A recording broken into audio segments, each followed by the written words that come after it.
ভারত মহাসাগরীয় দ্বীপদেশ মাদাগাস্কারে চলতি বছর আঘাত হানা দ্বিতীয় ঘূর্ণিঝড় গেজানি গেল ১০ ফেব্রুয়ারি দেশটির উপকূলে আছড়ে পড়ে ভয়াবহ ঘূর্ণিঝড়টি।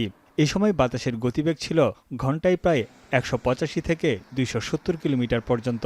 প্রচণ্ড বাতাসে উড়ে গেছে বহু বাড়ির ছাদ, উপড়ে পড়েছে অনেক গাছ।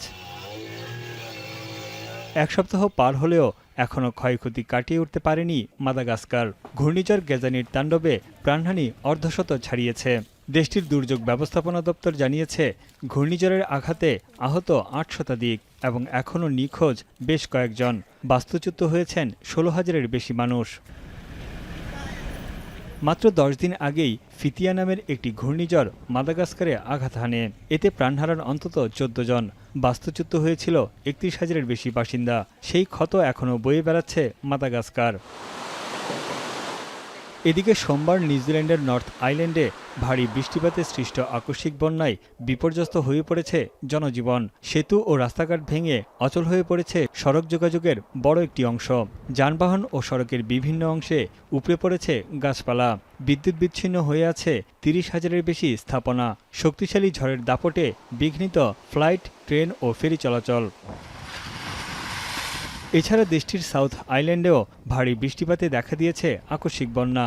তলিয়ে গেছে শহরের রাস্তাঘাট ও সেতু। নিউজিল্যান্ডের দ্বিতীয় বৃহত্তম শহর ক্রাইস্টচার্চে জরুরি অবস্থা ঘোষণা করা হয়েছে। টানা বৃষ্টিতে নাকাল বাসিন্দারা। We just came this morning and found out like just the water is everywhere. It's been happening. It happened last year, not as severely, but this is sort of like flash flood. Last year we were a bit more prepared for it. ভারী বৃষ্টিপাতে মেসিডোনিয়ার উত্তর পশ্চিমাঞ্চলে দেখা দিয়েছে ভয়াবহ বন্যা।